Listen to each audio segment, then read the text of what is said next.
a carta aos Gálatas, ela é tida como o livro da liberdade. Então, é uma carta que o apóstolo Paulo recebeu a inspiração do Espírito Santo para escrever, e ele vai mostrar o que é a verdadeira liberdade. E nós precisamos entender e não confundir liberdade com libertinagem. A gente não pode também ir para o outro extremo. O que o apóstolo Paulo hoje, aqui especificamente no capítulo 3, ele vai mostrar é o outro extremo. Nós temos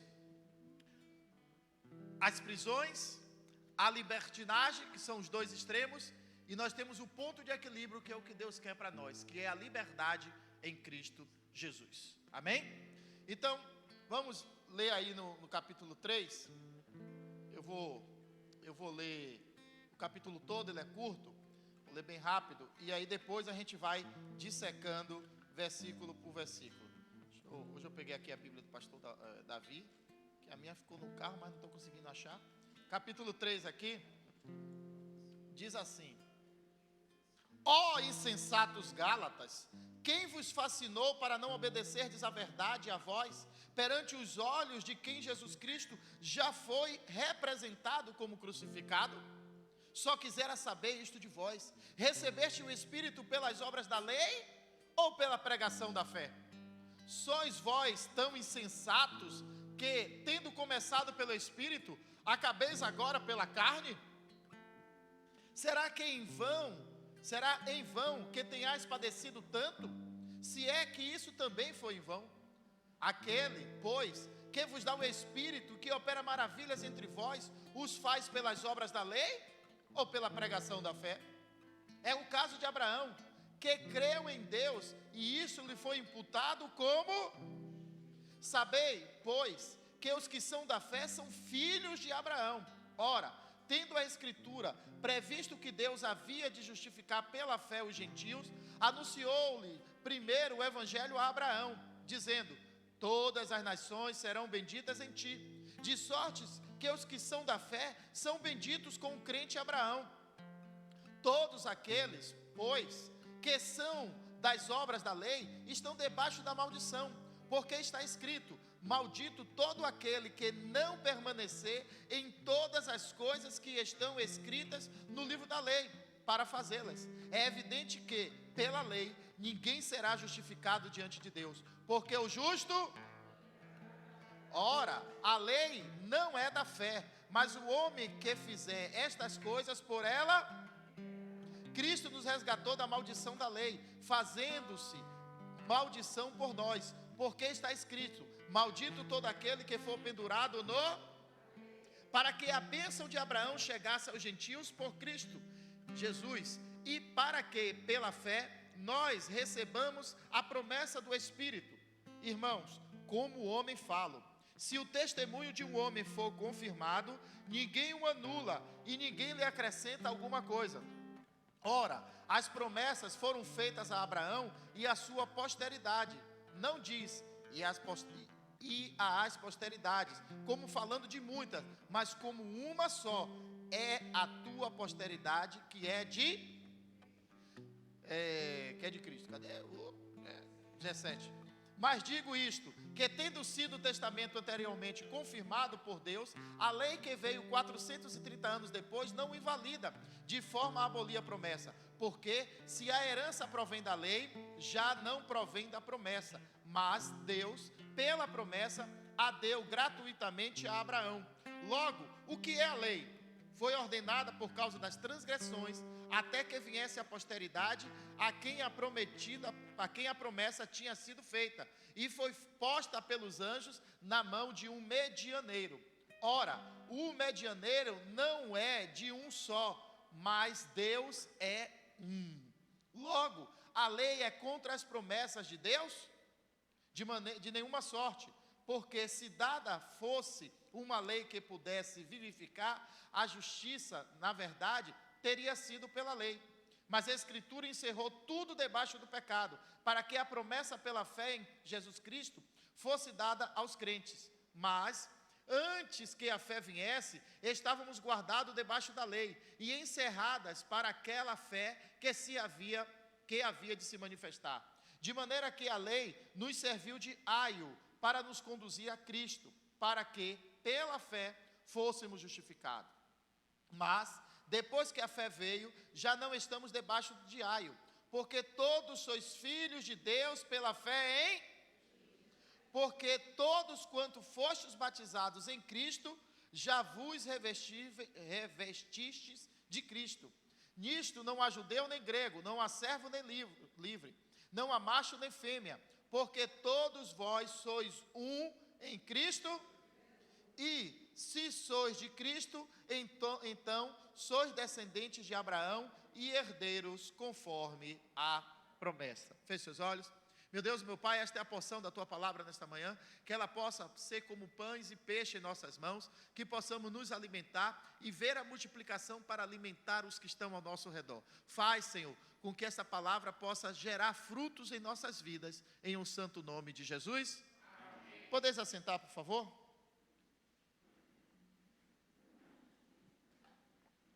Glória a Deus. Então, como nós falamos, o capítulo 3... Paulo, ainda muito mesmo, chateado com o que estava havendo na igreja, ele começa a escrever e já no primeiro versículo ele já dá logo uma cajadada. Veja que ele foi duro, ele disse assim: ó insensatos Gálatas. Ele não pensa duas vezes, ele pegou pesado, ele chama os Gálatas de insensatos.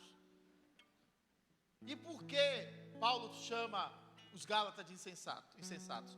Conforme a gente está vendo desde o capítulo 1, Paulo pregou o evangelho na Galácia, que é na Turquia, pregou o evangelho lá, e lá se converteram pessoas, ele plantou aquela igreja, ele deixou lá o pastor, ele bota Timóteo lá para estar pastoreando, e o que é que acontece? Passado um tempo, chega para Paulo uma notícia: Paulo, o pessoal lá na igreja da Galácia está dizendo que eles são salvos pelas obras, que eles são salvos pela circuncisão, que eles serão salvos pela obediência à lei de Moisés. E isso traz uma revolta tão grande ao coração de Paulo, que Paulo começa a escrever: ó insensatos Gálatas.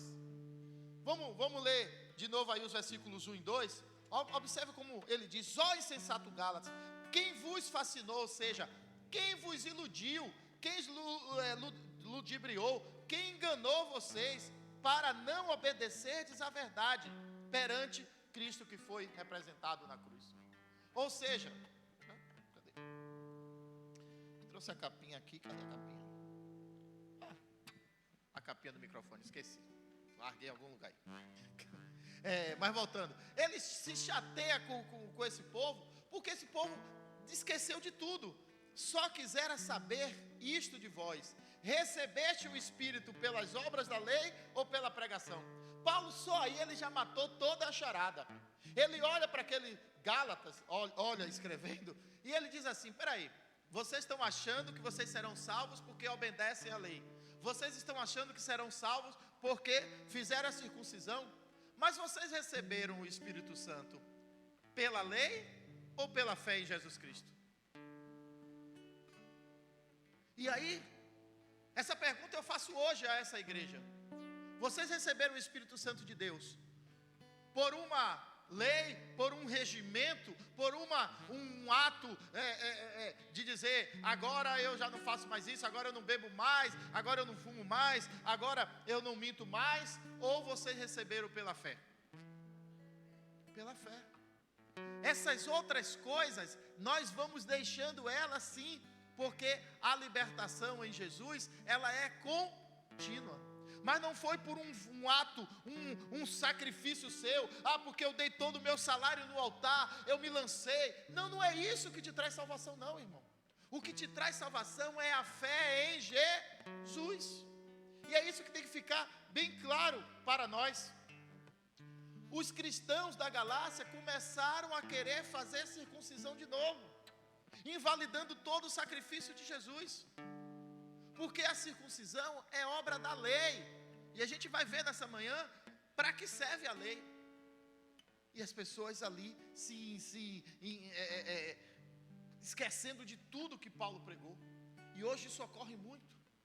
Quantas igrejas têm colocado um fardo, um peso nas costas das pessoas, dizendo: não, para você ser salvo, você não pode cortar o cabelo. Para você ser salvo, mulher, você não pode usar calça. Para você ser salvo, irmão, você não pode usar bermuda, você não pode usar short, você não deve nem ir à praia. Porque se Jesus chegar e você estiver na praia de sunga, você fica. Para você ser salvo, você tem que guardar o sábado. Ou seja, estão pegando rudimentos da lei e querendo colocar como imposição a igreja de Cristo. E isso chateia muito a Paulo. Paulo diz: espera aí, rapaz, o sacrifício de Jesus foi todo por água abaixo. Estão te enganando e vocês aceitam. Todo o esforço que eu fiz aí foi em vão, se é que foi em vão. E Paulo vai chamando a atenção. Nós estamos estudando Gálatas. Deixa Gálatas marcado aí, mas eu quero que você dê um pulo aí em Efésios 1:13. Efésios 1:13, por favor. Efésios 1:13. Achou? Você está em Gálatas, você vai passar em umas 2 ou 3 páginas. Efésios 1:13 e 14. Diz assim: em que também vós estáis, depois que ouviste a palavra da verdade, o evangelho da vossa salvação, e tendo nele também crido, fostes o quê?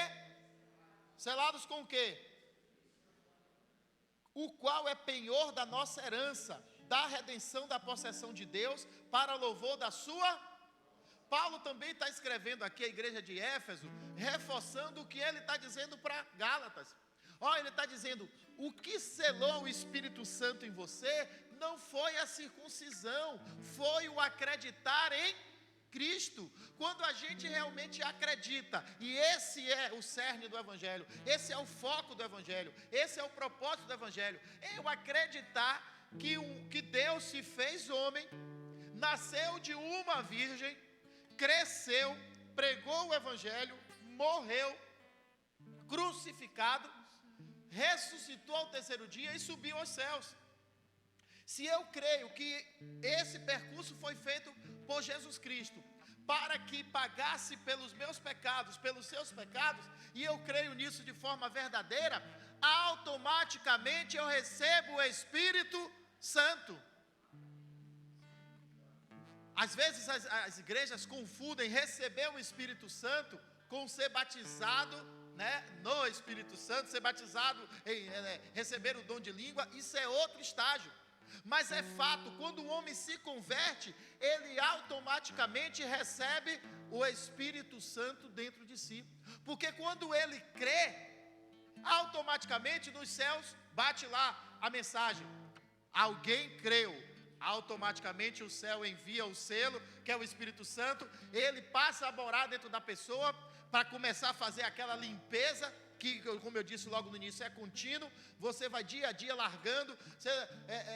Tem pessoas até que dizem: não, no dia que eu aceitei Jesus, eu parei tudo. Glória a Deus pela sua vida, mas a maioria não é assim. A maioria vai levar um mês para parar de xingar, ou um ano. Outros vão parar 6 meses para largar o cigarro. Aqui tem uma determinada irmã que foi uma luta para largar o cigarro. Essa irmã, pense numa irmã que você diz: rapaz, essa mulher está cheia do Espírito Santo, mas ela teve a humildade, a fé e a vontade de chegar para nós como pastor e dizer: eu preciso de ajuda, eu não estou conseguindo largar o cigarro. E a gente orou e a gente disse: não, você não vai desistir, porque o inimigo logo que é acusador faz o quê? Joga na cabeça: desista, largue tudo, você não tem jeito não, você não vai largar isso, você não vai conseguir. Não! O Espírito Santo está dentro de você e ele vai te dar a direção, e você vai junto com ele, vencendo. E essa irmã largou. Essa irmã hoje é cooperadora e ativa, e mulher de Deus, e bênção. Mas não foi com 1 mês, com 2, com 3. Mas às vezes o peso da lei quer dizer: não, você tem que fazer isso, não, irmão. Deixa o Espírito Santo trabalhar. Como diz aquele corinho: deixa o Espírito Santo te envolver. Deixa o Espírito Santo te envolver. E então você vai ver a glória de Deus em ti descer. Você só vai ver quando você vai se enchendo, vai se enchendo, vai se enchendo. Aí você vai ver a glória de Deus aqui descer e descer em você. Está entendendo, irmãos? É assim que funciona. Então, continuando aqui em Efésios, ele diz, o qual é penhor da nossa herança. A gente leu aqui, eu vou tocar de novo desse assunto, mas só chamando a atenção, que a lei era como o aio. O que é aio? É alho? O que é aio? Aio quer dizer tutor. Era o que José Bonifácio era para o imperador Dom Pedro II. Dom Pedro II tinha 6 anos, quando o pai deixou ele aqui no Brasil para ser o rei, né? O imperador. E aí, o que é que ele tinha? 6 anos, não podia tomar conta de um país, não podia ser o rei. Então, o que é que ele fez? Ele pegou um homem maduro, sábio, chamado José Bonifácio, aula de história aí para quem esqueceu, vou filar essa aula, e colocou como aio, como tutor de Dom Pedro II. Enquanto ele não atingisse a maioridade, ele tomaria as decisões, mas as decisões ouvindo a José Bonifácio. Então a lei era o aio. E quem é o aio hoje? Fale alto, quem é o aio hoje? O Espírito Santo de Deus. É Ele que vai nos falando, nos dizendo como fazer. Mas a gente retoma isso já já. Então, voltando agora para Gálatas, vamos aí pular para o versículo 6, 3:6, diz assim, aqui na Bíblia, o pastor Davi, cadê o 6? É o caso de Abraão, que creu em Deus, e isso lhe foi imputado como justo. Então, peraí, Abraão, ele nasceu antes de Moisés. Abraão creu na promessa de Deus 430 anos antes, 4 séculos e 3 décadas antes.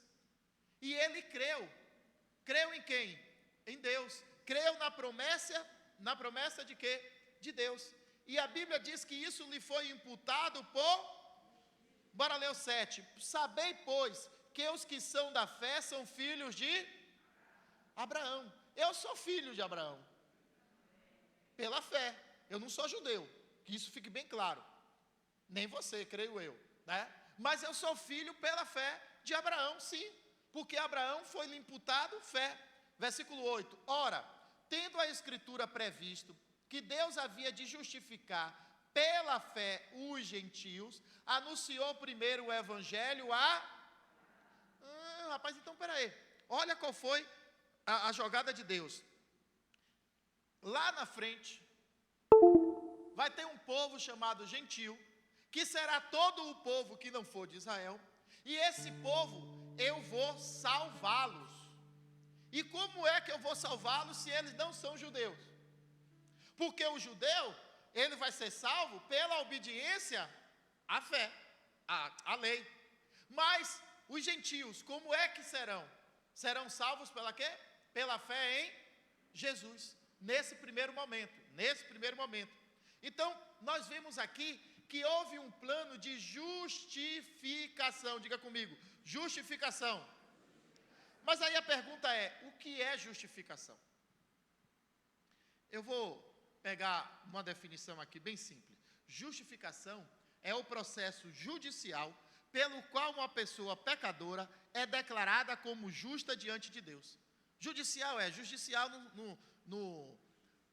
diante da justiça de Deus, diante do fórum celestial, vamos assim dizer. Então é o processo judicial pelo qual uma pessoa pecadora, então peraí, para eu ser justificado, eu tenho que reconhecer que sou pecador. Se eu não reconheço que eu sou pecador, eu não posso ser justificado. Se eu não reconheço que eu sou pecador, eu estou dizendo, Jesus, estou nem aí porque o Senhor fez na cruz. Não valeu de nada para mim, porque para eu, Aldemir, valeu. Para mim também, não é isso? Então, justificativa, a primeira prerrogativa é, eu tenho que admitir que sou pecador. E se eu sou pecador e reconheço isso diante da cruz de Cristo, automaticamente eu serei justificado. Na antiga aliança, na lei, uma pessoa que se convertia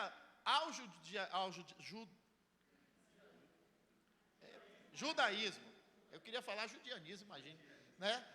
Ao judaísmo, essa pessoa, ela tinha que dar um sinal de que ela entendia que ela precisava ser transformada. Qual era o sinal?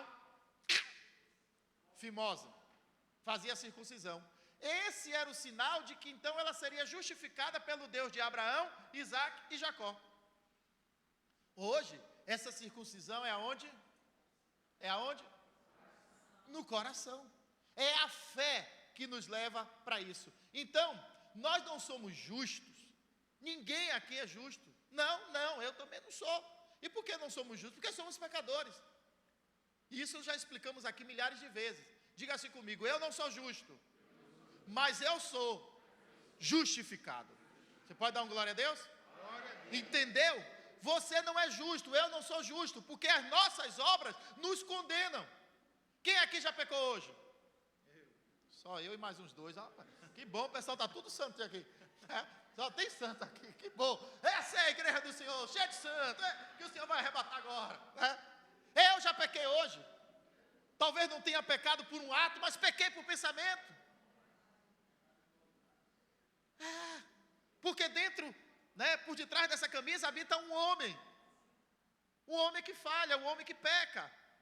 Um homem que às vezes fala o que não deve, pensa o que não deve, faz o que não deve. Então eu não sou justo, mas por acreditar no meu Senhor Jesus e reconhecer que eu pequei, que eu errei, que estou arrependido, Ele me justifica. E é isso que Paulo pregou na igreja e que o pessoal esqueceu. O pessoal disse: não, agora a gente tem que fazer a circuncisão, agora a gente tem que fazer isso e fazer aquilo. Agora, para eu ser salvo, eu tenho que fazer muita coisa. Não, irmão. A gente faz a obra do Senhor, a gente se torna um obreiro, um cooperador, um voluntário, um colaborador, seja lá o que for, por amor. É por amor. Eu quero cooperar nesta obra, eu quero servir nesta casa, eu quero servir ao reino de Deus, eu quero cuidar de criança, eu quero tocar, eu quero limpar o chão, eu quero evangelizar, eu quero fazer isso, eu quero fazer aquilo, porque eu me sinto tão amado por esse Deus, que eu quero levar esse amor para outras pessoas. Eu não vou fazer a obra para ser mais santo. Eu não vou ler a Bíblia 300 vezes, porque eu vou ficar mais santo. Não, irmão. É isso que esses falsos pastores estavam colocando na cabeça dos Gálatas. Que você vai fazer isso, porque se você não fizer isso, você não vai ser salvo. Não. Tem pessoas que não vão dar um prego no Evangelho e vão ser salvas. Está na Bíblia. Porque serão salvas como pelo fogo, ou seja, no último instante.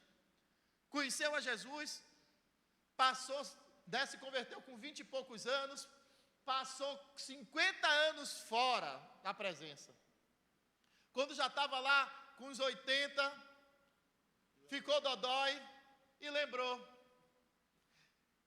de Jesus. E se arrependeu por todos os 50, 60 anos que ficou longe da presença do Senhor. E passou 15 dias no UTI. Mas nesses 15 dias houve realmente arrependimento. Eu pergunto: essa pessoa vai ser salva? Vai. E uma pessoa como eu, como você, que se converteu também aos 20 e poucos anos, já está chegando para os 50, trabalhando todo dia no Evangelho, talvez faça 80 anos, vai morrer, acreditando que é pecador, mas que é justificado, crendo no Senhor Jesus, vai ser salvo? Então o Senhor está dizendo isso, que então eu vou sair da igreja, vou ficar aí no mundão, e depois, se você está fazendo isso, é porque realmente você não entendeu o Evangelho. O Evangelho é amor. O Evangelho eu me dou, eu quero trabalhar, eu quero servir por amor, porque eu entendi que eu fui amado primeiro. É como você foi convidado, o pastor Fábio te convidou para ir numa pizzaria, e aí você comeu aquela pizza lá, e você gostou, e você diz: poxa, rapaz, eu vou indicar essa pizzaria, é tão boa essa pizzaria. Aí quando alguém fala: porque eu estou querendo uma pizzaria, você diz: eu sei de uma muito boa. Não é assim que a vida funciona? Aí eu te pergunto: Qual foi o grande tesouro que você encontrou?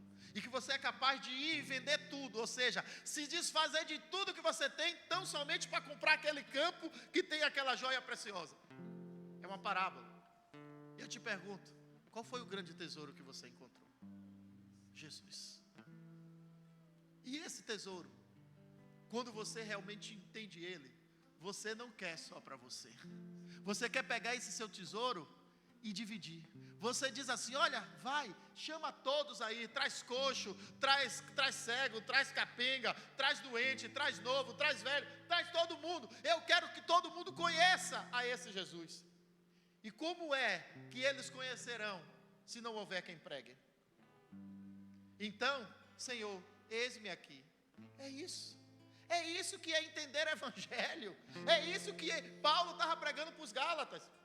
Vocês serão cada dia mais santificados, serão cada dia mais terão crescimento espiritual, não porque você está fazendo isso, mas porque você entendeu pelo amor e começou a fazer a obra de Deus com amor e pelo amor.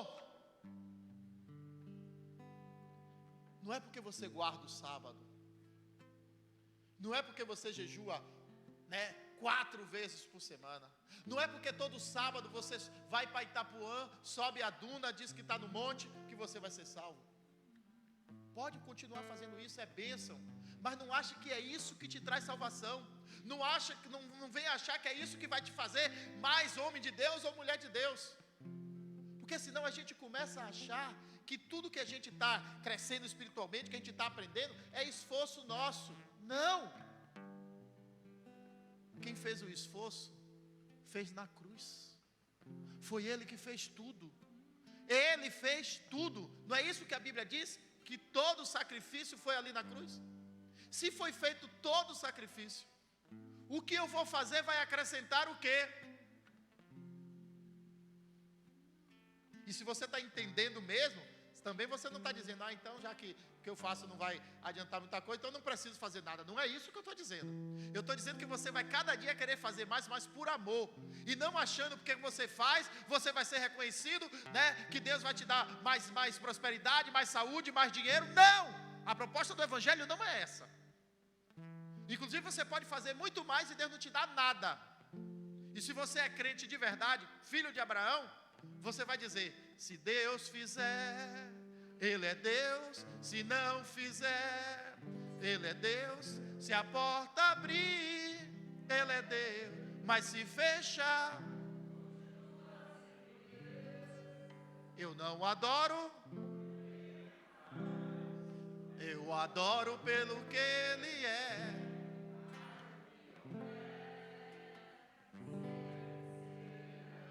Porque se você viesse servir a Deus no objetivo de ganhar alguma coisa, você vai se afastar. Mas se você vier com o entendimento que você já ganhou tudo o que você precisava, não tem como você se afastar. Porque eu já ganhei a salvação, ela é de graça. Então eu ganhei a salvação e eu quero levar essa salvação para outras pessoas. É esse o entendimento que a igreja precisa ter. É esse entendimento que nós precisamos ter. Por vezes, as pessoas chegam para a gente e dizem: isso pode? Essa outra coisa pode ou não pode, pastor? É a ideia do pode ou não pode. E essa ideia do pode e não pode, do regimento interno, do estatuto, das regras, da convenção das igrejas tal, disso e daquilo, termina nos engessando. E não é o Evangelho que nos engessa. E Paulo está dizendo: Gálatas, vocês estão ficando engessados. Vocês estão ficando cada dia mais acorrentados por tantas leis, por tantas regras. O Evangelho de Cristo é liberdade em Cristo. Então, a gente não pode mais estar vivendo pelo que pode e o que não pode. A gente tem que viver pela fé. Versículo 11. É evidente que, pela lei, ninguém seria justificado diante de Deus, porque o justo viverá pela... Porque o justo vai viver pelo quê, irmão? Então, você acha que à exceção de Jesus, teve algum homem que se salvou pela lei? Sim ou não? Moisés se salvou pela lei? Davi se salvou pela lei? Não. Ninguém se salvou pela lei. O único que conseguiu cumprir a lei foi Jesus. Fora ele, ninguém. Mas como essas pessoas foram salvas? Misericórdia de Deus e a graça que sempre existiu. Mas agora a gente está num tempo de graça ainda mais abundante. A maravilhosa graça de Deus. Nós não precisamos cumprir a lei. Nós precisamos crer e acreditar nas promessas de Deus. Deixa eu dar um exemplo aqui que Paulo, ele fala aqui, às vezes a gente não entende. Paulo faz o seguinte questionamento. A lei, ela aniquilou a promessa que Deus fez a Abraão? Sim ou não? 430 anos depois, Deus dá a Moisés leis. 430 anos antes de Moisés, ele dá uma promessa a Abraão. A pergunta é, estas leis, 613 leis, né, e o decálogo, eles aniquilaram esta uma promessa de Deus? Você crê sim ou não? Bora entender. Vamos supor que PC, que não é Farias, tenha 2 filhas, ok? E uma filha é bastante rica, não precisa de nenhuma ajuda dele, e outra filha é bem pobrezinha. E PC já está com 87 anos, né? Já está mais para lá do que para cá, e ele resolveu fazer um testamento. E ele pé na cova. E ele fez um testamento e deixou, e disse que lá. Vamos dizer que as filhas Trifena e Trifosa. E aí ele deixou, no testamento ele disse: deixo toda a minha herança para a Trifosa, né? E um beijo e um abraço para a Trifena. Passado 3 meses, o Senhor o recolhe. O que é que a justiça faz? Executa o testamento. E o testamento foi cumprido, e toda a fortuna que PC deixou, as fazendas em Candeias, as casas de praia, né, as empresas de engenharia, né, tudo isso PC pegou, né, e a justiça entregou a Trifosa. E Trifosa foi vivendo. E Trifena, na dela, continuou vivendo também. Só que Trifena, que era a rica, por um mover da vida, ela se tornou pobre de maré de si. E agora ela chega para o juiz e diz: senhor juiz, eu estou pobre, meu pai deixou a herança toda para minha irmã, eu quero a minha parte. Eu te perguntar para a advogada: e aí, Tássia, o juiz, ele tem poder de chegar e dizer: olha, o testamento disse que era para dar para uma, mas agora eu quero mudar o testamento dele, que foi feito em vida, e dar para as 2? O juiz pode fazer isso? No Brasil. Diante da lei, o juiz, aqui no Brasil, né, se for do Supremo, se for as pessoas assim sem cabelo e tudo mais, pode muito mais, né? Eles podem fazer tudo, literalmente tudo. Mas pela lei não, porque não se pode modificar um testamento que já foi feito. A não ser que Trifosa chegue e diga: não, eu quero abrir mão de 50% do que meu pai deixou para minha irmã. Ela pode, mas o que foi determinado tem que ser cumprido. O que foi determinado tem que ser cumprido. E Deus não é homem para... Então ele chega para Abraão e diz: em ti serão benditas todas as nações, inclui-se Brasil, Ucrânia e Rússia também. Em ti, ou seja, em cima da tua fé, em cima da tua crença na promessa, eu abençoarei todas as nações. É pela fé que Abraão foi justificado. Então, a lei aniquila a promessa? Não. A promessa continua. Então, qual é o princípio de Deus? Desde o princípio. Bora lá para Gênesis 12. Gênesis 12, vamos ler 2 passagens em Gênesis. Uma no capítulo 12 e outra no capítulo, no capítulo 22. 12, Gênesis 12, de 1 a 3, diz assim, vou ler aqui para a gente adiantar. Ora, o Senhor disse a Abraão, sai-te da tua terra e da tua parentela e da casa do teu pai, para a terra que eu te mostrarei. E far-te-ei uma grande nação, e abençoar-te-ei, e engrandecerei o teu nome, e tu serás uma... E abençoarei os que te abençoarem, e amaldiçoarei os que te amaldiçoarem. E em ti serão benditas todas as famílias da... Agora vá para o capítulo 22, verso 18. Ok? E em tua semente serão benditas todas as nações da terra. Porquanto, olha o segredo aí, porquanto o quê? Então eu pergunto, Abraão foi circuncidado? Sim ou não? Não. Abraão cumpriu rituais da lei? Também não. Ele foi justificado por quê? Pela obediência à voz do... E a obediência à palavra do Senhor chama-se fé. Então, Abraão, ele foi justificado pela fé. E todos que têm como esse princípio de acreditar, de ouvir, obedecer à voz do Senhor, como Abraão foi, também será justificado. E os Gálatas esqueceram tudo isso. Os Gálatas esqueceram que a obra de Jesus Cristo substituiu, toda a lei, tudo que está dali para trás, não é que foi perdido, perdeu o valor, foi negado, não, mas não é necessário nada mais daquilo. O que é necessário é crer no Evangelho, e quando crê e se converte, o coração se enche de e amor é como uma bomba atômica. Quando ela realmente entra e que explode, você não consegue conter. O amor a cada dia vai crescendo, crescendo, crescendo, crescendo. Uma palavra diz, é como a semente que lançada, na terra, e como se não visse, a gente, quando percebe, ela já saiu da terra, já cresceu, e daqui a pouco está dando frutos. É esse o papel da palavra de Deus, gerando fé no seu coração. Porque a fé vem pelo... ouvir. Será que a fé não vem por guardar o sábado?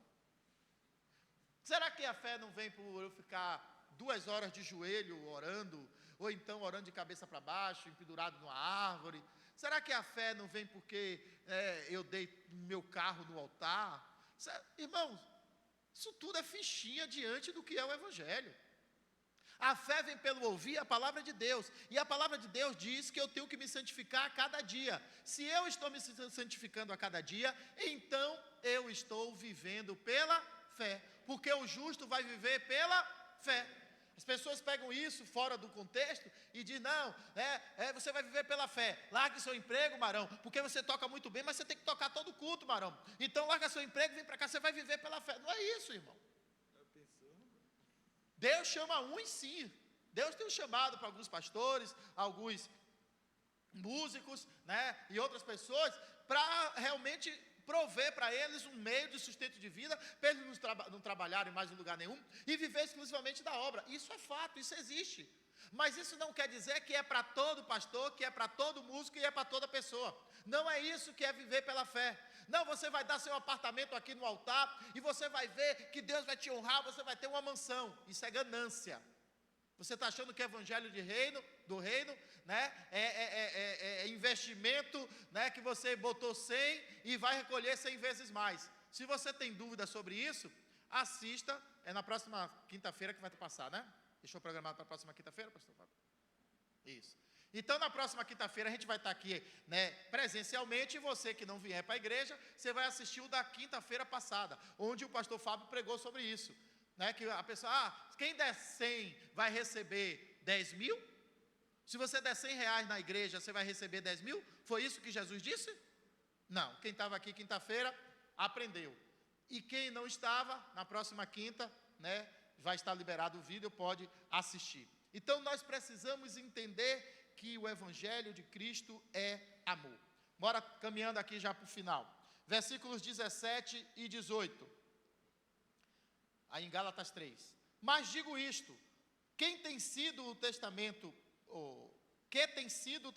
anteriormente confirmado por Deus, a lei que veio 430 anos depois, não invalida, de forma a abolir a promessa. Porque se a herança provém da lei, já não provém da promessa. Mas Deus pela promessa, a deu gratuitamente a...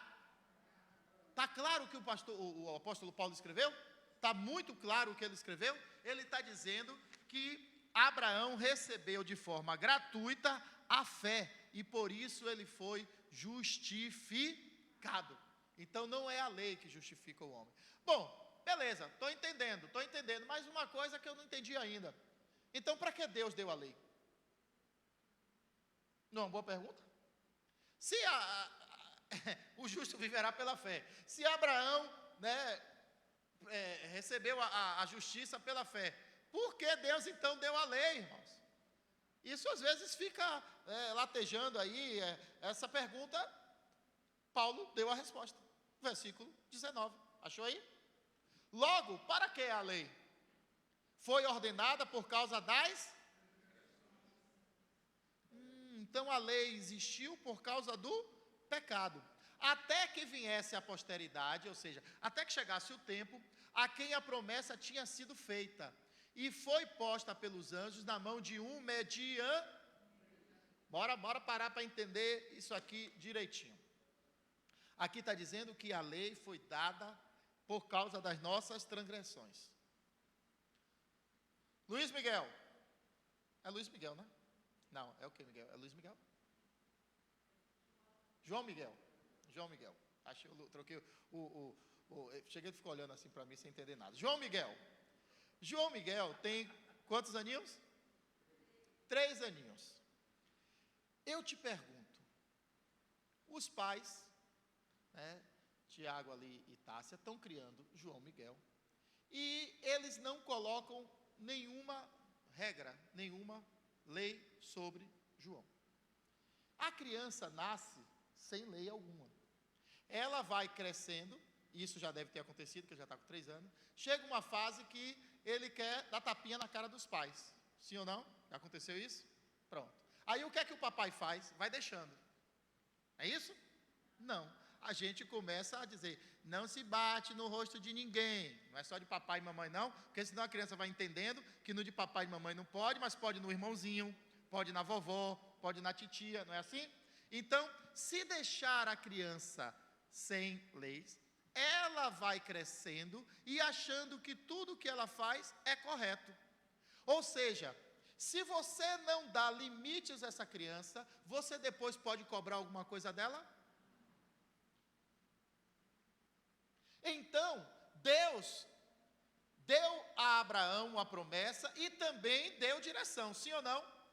Mas aí o que é que percebeu? Que o povo esqueceu, que o povo estava se achando solto demais. Então, pelos pecados do povo judeu, que começou a adorar aos deuses egípcios, aos deuses dos amorreus, dos ebuseus, começou a sacrificar Baal, começou a fazer um bocado de coisa errada, começou o pai a engravidar a filha, o incesto, começou a fazer tantas coisas erradas. Deus disse, para, a gente vai ter que colocar regras. E essas regras não tem o intuito, grave isso que eu vou falar aqui agora e não é heresia. A lei não tinha o intuito de punir. A lei tinha o intuito de mostrar o pecado para que a pessoa se arrependesse e voltasse para o caminho. Quando nós pais falamos assim para o nosso filho, algo do tipo assim, quando ele já está maiorzinho, olha, não quero que você use, assista a televisão hoje. Não quero, não faça isso. E deixa essa regra. O pai faz isso com interesse de dizer, ele vai assistir, eu vou sentar-lhe a madeira desse meu filho. Você faz isso com Belinha? Faço não. Claro. Nenhum pai bota uma regra para o seu filho, para a sua filha, né? Nenhum pai, assim, com 49 anos, chega para a filha e diz, você tem que dormir cedo, que é para acordar cedo. Será que é porque eu quero punir no outro dia, chegar, minha filha, você dormiu tarde, e está acordando tarde, eu vou te dar uns tapas? É isso que está no coração de um pai? Não. Deus não colocou a lei com esse objetivo. Mas quando nós pais colocamos uma regra para os nossos filhos, a gente quer mostrar para ele que aquilo que ele está fazendo da forma errada não deve, que aquilo vai ser ruim para ele, que aquilo vai prejudicar ele, que aquilo vai entristecer o coração do pai. Filho, você tem horário para chegar em casa, você vai sair aí com seus amigos, beleza, mas o seu limite é tal hora. É porque o pai quer pegar o filho que vai chegar 1 minuto atrasado e sentar-lhe a madeira? Não. É porque o pai sabe que a partir daquele horário a cidade está ainda mais perigosa. A chance dele ser assaltado, dele ser sequestrado, dele acontecer qualquer problema é maior, sim ou não? Então Deus colocou a lei para mostrar para o povo que eles estavam errados. E como tal, eles deveriam se arrepender. Se obedecerdes e quiserdes e me ouvirdes, comereis. O objetivo de Deus era castigar o povo? Não. O objetivo de Deus era fazer com que o povo se voltasse para Ele. Se humilhasse, se arrependesse, se humilhasse, buscar de todo o coração. Esse que é o objetivo de Deus. É para isso que se viu a lei. Então, a lei serviu para que o povo fosse conduzido a Cristo. Esse, para mim, é um dos maiores fundamentos e entendimentos bíblicos. A lei veio e foi mostrando para o povo: vocês estão pecando, vocês não estão conseguindo largar esse pecado, vocês estão precisando de ajuda, vocês estão precisando de um Salvador. A lei, ela serve para apontar para Cristo. A lei mostra para mim e para você que eu preciso de Cristo. Honrará pai e mãe, não adulterarás, não furtarás, blá, blá, blá, blá, blá, blá, blá, blá, blá. Isso mostra para nós homens que sem Jesus a gente não consegue superar essas coisas. Aí talvez você diga: não, mas eu não sou crente, eu faço bem, eu conheço um bocado de gente que não é crente, faz o bem sim. Mas, lá no fundinho do coração, no mínimo, quando a gente diz: eu sou do bem, eu não bebo, eu não fumo, eu nunca roubei, nunca matei, eu não faço nada de errado, eu sou uma pessoa boa, você está dizendo: ei, Jesus, você é mentiroso. Porque você soprou no ouvido de Paulo para ele botar: todo homem pecou e destituído está da glória. Então, se Jesus disse que todo mundo pecou, todo mundo pecou. E se eu acho que eu não sou pecador, eu estou invalidando o sacrifício de Cristo. Mas se eu entendo que para eu cumprir as coisas mínimas do Evangelho, como suportar, ser suporte ao outro, aquele que me trai, aquele que me xinga, aquele que me ofende, aquele que vira a cara, tudo isso, e a gente continua amando, sem Jesus é difícil, né, irmão? Porque sem Jesus, quando alguém faz uma dessa, qual é a nossa vontade? Não precisa falar não, nem pense, a não pecar. Né? Mas é isso.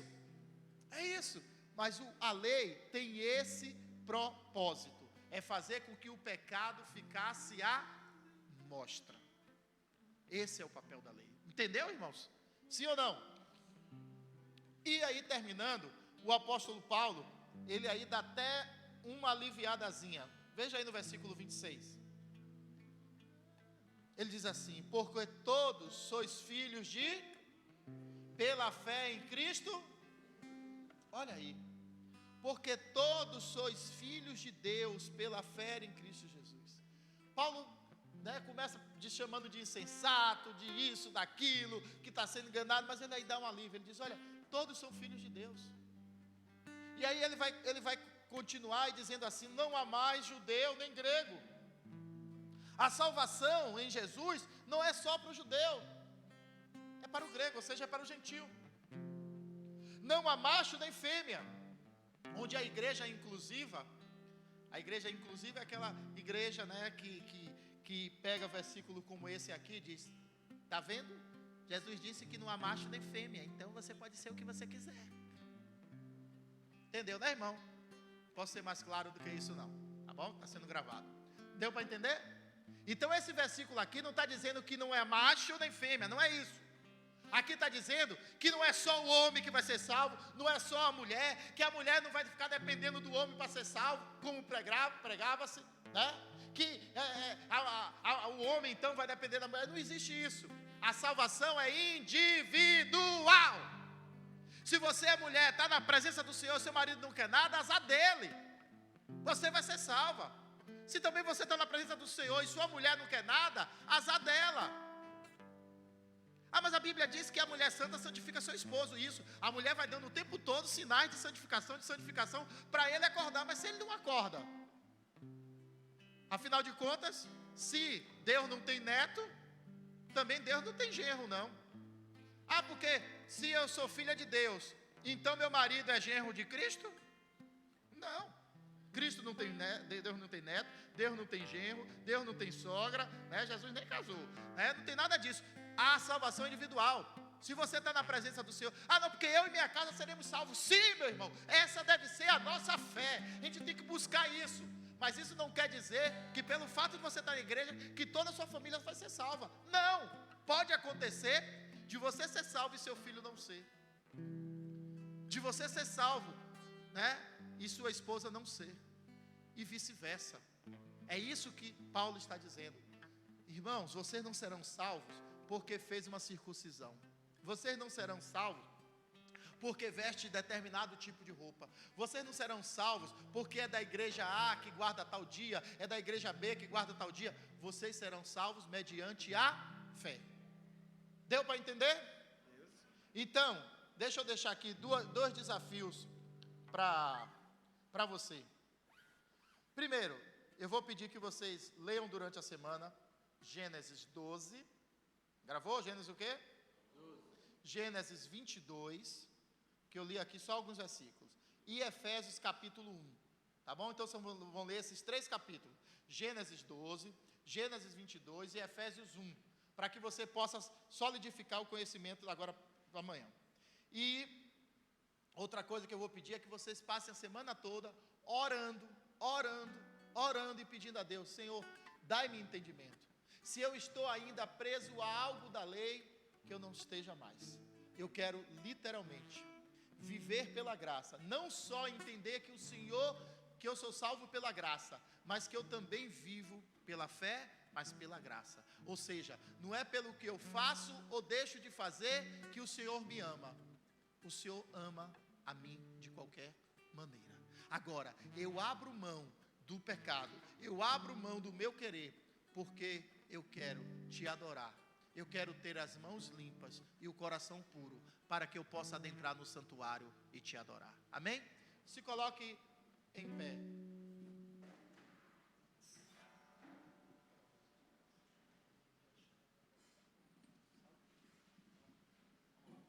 Feche seus olhos por um instante. Nessa manhã a gente recebeu uma palavra que fala de outras maneiras de iluminação. Que nós fomos iluminados. Que nós recebemos a revelação da fé através de Abraão. E que houve medianeiros, a palavra fala no plural. Houveram homens que foi passando essa lei, até chegar no verdadeiro medianeiro. E o único medianeiro, o único intercessor, que é Jesus Cristo. É Ele que é o intercessor da nossa vida. E nós queremos pedir nessa manhã que Ele possa reacender, que Ele possa iluminar. Porque quando você fez uma aliança com Cristo, uma chama se acendeu. Uma chama começou a iluminar a sua vida. E que nesta manhã você possa pedir a Ele para reacender.